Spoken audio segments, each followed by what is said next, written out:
Hello' ছাত্ৰ-ছাত্ৰীসকল স্বাগতম জনাইছোঁ আমাৰ ইউটিউব চেনেল এক্সাম গুৰু আছামিজলৈ। গতিকে ছাত্ৰ-ছাত্ৰীসকল আজি তোমালোকৰ লগত আলোচনা কৰিম তোমালোকৰ যিটো ইতিহাস খণ্ড আছে এই ইতিহাস খণ্ডত থকা তোমালোকৰ যিটো প্ৰথম আৰু দ্বিতীয় নম্বৰ চেপ্টাৰ আছে এই দুয়োটা চেপ্টাৰত থকা আটাইতকৈ যিবোৰ গুৰুত্বপূৰ্ণ আৰু ইম্পৰ্টেণ্ট প্ৰশ্ন আছে এই প্ৰশ্নসমূহ আজি তোমালোকৰ লগত এইটো ভিডিঅ'ত দেখুৱাই দিম। গতিকে ছাত্ৰ-ছাত্ৰীসকল তোমালোকে প্ৰথমৰ পৰা ভিডিঅ'টো একদম শেষলৈকে চাই থাকিবা। গতিকে ছাত্ৰ-ছাত্ৰীসকল তোমালোকৰ প্ৰথমটো যিটো অধ্যায় আছে যে বংগ বিভাজন এইটো চেপ্টাৰৰ পৰা তোমালোকৰ 4 মাৰ্কছৰ এটা দীঘল প্ৰশ্ন আহিব আৰু 1 মাৰ্কছৰ দুটা শৰ্ট প্ৰশ্ন আহিব। এটা MCQ আহিব আৰু এটা very short answer type question আহিব। তাৰপিছত 2 নম্বৰ যিটো চেপ্টাৰ আছে তাতো তোমালোকৰ এটা 4 মাৰ্কছৰ প্ৰশ্ন আহিব আৰু তিনিটা 1 মাৰ্কছৰ প্ৰশ্ন আহিব। গতিকে ছাত্ৰ-ছাত্ৰীসকল এই দুটা চেপ্টাৰত থকা আটাইতকৈ যিবোৰ গুৰুত্বপূৰ্ণ প্ৰশ্ন আছে সেইবোৰ প্ৰশ্ন আমি এতিয়া চাওঁ।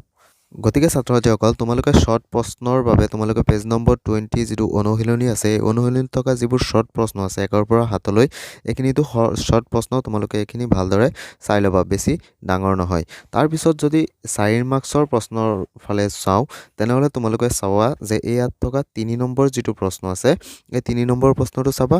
আকৌ যিটো তোমালোকৰ 4 নম্বৰ প্ৰশ্ন 5 নম্বৰ আৰু 6 নম্বৰ এই 4টা প্ৰশ্ন তোমালোকে ভালদৰে শিকি থবা। ইয়াৰ পৰাই তোমালোকৰ ফাইনেলত 4 মাৰ্কছৰ এটা কমন পৰিব, খুবেই ইম্পৰ্টেণ্ট প্ৰশ্ন। ইয়াৰ পিছত ছাত্ৰ-ছাত্ৰীসকল তোমালোকে পেজ নম্বৰ 19ত চোৱা যে মূল কথা দিয়া আছে এইখিনি তোমালোকে এবাৰ হ'লেও এবাৰ ৰিডিং মাৰি থবা। ইয়াৰ পৰা শৰ্ট প্ৰশ্ন নহ'লে MCQ এনেকুৱা ধৰণৰ প্ৰশ্ন তোমালোকৰ আহি যাব পাৰে। গতিকে ছাত্ৰ-ছাত্ৰীসকল এইখিনি ভালদৰে ৰিডিং মাৰিবা আৰু মই যিকেইটা প্ৰশ্ন এইটো চেপ্টাৰৰ পৰা দেখুৱাই দিছোঁ সেই প্ৰশ্নখিনি ভালদৰে চাবা। ইয়াৰ পাছত ছাত্ৰ-ছাত্ৰীসকল তোমালোকে চোৱা যিটো দ্বিতীয় নম্বৰ অধ্যায় আছে যে মহাত্মা গান্ধী আৰু ভাৰতৰ স্বাধীনতা সংগ্ৰাম এইটো চেপ্টাৰৰ পৰা তোমালোকৰ 1 মাৰ্কছৰ 3টা প্ৰশ্ন আহিব আৰু 4 মাৰ্কছৰ এটা প্ৰশ্ন আহিব। গতিকে ছাত্ৰ-ছাত্ৰীসকল এইটো চেপ্টাৰত থকা আটাইতকৈ ইম্পৰ্টেণ্ট যিবোৰ প্ৰশ্ন আছে সেই প্ৰশ্নসমূহ তোমালোকে চোৱা।